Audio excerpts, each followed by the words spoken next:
होली और शब बारात को लेकर यहाँ पर बेलसन प्रशासन की क्या तैयारी है? जैसा कि हम सभी अवगत हैं कि इस बार होली और शब बारात दोनों लगभग आसपास पड़ रहा है। शब बारात 7 मार्च को मनाए जाने की सूचना है एवं होली 8 मार्च को मनाए जाने की सूचना है। तो शब बारात वाले दिन ही हमारा होलिका दहन का कार्यक्रम होना है। इसीलिए अनुमंडल अंतर्गत हमने संवेदनशील अति संवेदनशील स्थलों को चिन्हित कर लिया है, क्योंकि जिस समय में एक संप्रदाय के लोग कब्रिस्तान में अपने प्रेयर के लिए जाएंगे, उसी समय पे दूसरे संप्रदाय के लोग होलिका दहन के लिए एक जगह पे जमा होंगे। तो इसलिए डिफरेंट प्लेसेस पे हम लोगों के द्वारा दंडाधिकारी एवं पुलिस पदाधिकारी की प्रतिनियुक्ति की गई है। ये सारी प्रतिनियुक्ति 6 तारीख के ही आफ्टरनून से इन्फोर्स हो जाएगा। तो डिफरेंट प्लेसेस आइडेंटिफाई किए गए हैं जहां पे होलिका दहन के लिए लोग एकत्रित होते हैं और उसी रास्ते से जो दूसरे संप्रदाय के लोग हैं वो लोग कब्रिस्तान के लिए जाते हैं।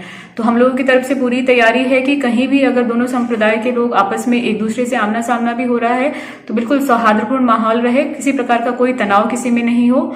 एक लेयर में हम लोगों के द्वारा जो दंडाधिकारी एवं पुलिस पदाधिकारी की प्रतिनियुक्ति की गई है उसके ऊपर भी जोनल बनाए गए हैं एवं वरीय बनाए गए हैं और गस्ती दंडाधिकारी हैं जो लगातार भ्रमणशील रहेंगे और कहीं भी किसी प्रकार की कोई अप्रिय घटना नहीं हो इसका वो पूरा ध्यान रखेंगे। इसके अलावा जो हमारा डिफरेंट चौक पॉइंट्स है, जैसे जो हमारा शिवहर से बॉर्डर वाला एरिया है या नगर पंचायत बेलसंड का जो बॉर्डर एरियाज है, वहां पे दिन में भी और स्पेशली रात में स्पेशल ड्राइव चला करके शराबबंदी पे स्पेशल फोकस किया जा रहा है। क्योंकि अभी होली के टाइम पे हम जैसे सब जानते हैं कि एक ट्रेडिशनल यहाँ पे रहा है, शराब के सेवन का क्वांटिटी बढ़ जाता है जो डेटा हमारा कहता है। इसीलिए हम लोग सिंस बिहार में संपूर्ण शराबबंदी है तो इसलिए पूरा फोकस है, रात में डेली पेट्रोलिंग हो रहा है और उसके साथ ही रैंडम गाड़ी का इंस्पेक्शंस भी हो रहा है, जिससे अगर कहीं से भी किसी प्रकार का शराब का अगर परिवहन किया जा रहा है तो गाड़ी सीज की जा रही है और जो आगे अग्रेतर कार्रवाई है वो भी की जा रही है। इसके अलावा जो मिठाई के शॉप्स हैं उनपे भी कल से स्टार्ट होकर के 8 तारीख तक रैंडम इंस्पेक्शन किया जाएगा कि अगर होली के मद्देनजर जो भी वो लोग स्वीट्स वगैरह जो भी पकवान बेच रहे हैं उसमें किस तरह की मिलावट नहीं हो, क्योंकि अभी हैवी क्वांटिटी में स्वीट्स की खरीदारी करते हैं लोग, जो भी गुजिया वगैरह है, तो उसमें किसी तरह की मिलावट नहीं हो इसके लिए भी पूरा ध्यान रखा जा रहा है। इसके लिए भी एक अलग से टीम बनाई गई है जो जितने शॉप्स हैं मिठाई के उन पे एक रैंडम इंस्पेक्शन करेंगे।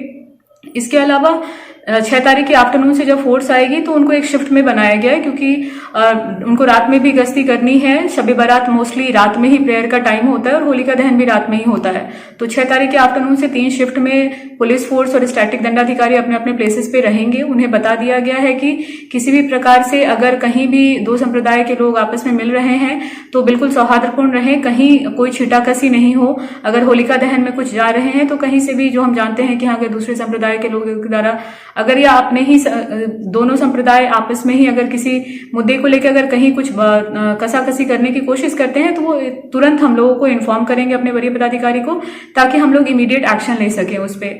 तो इस तरह डिफरेंट लेयर्स में हम लोगों के द्वारा इस बार पुनः प्रतिनियुक्ति की गई है स्टैटिक दंडाधिकारी एवं गश्ती दंडाधिकारी की, ताकि जो हमारा होली और आगामी शब बारात का पर्व है दोनों शांतिपूर्ण एवं सौहार्दपूर्ण माहौल में संपन्न हो सके। मैं आगे आने वाले होली एवं शब बारात पर्व की पूरे अनुमंडल वासियों को हार्दिक शुभकामनाएं देती हूँ। धन्यवाद।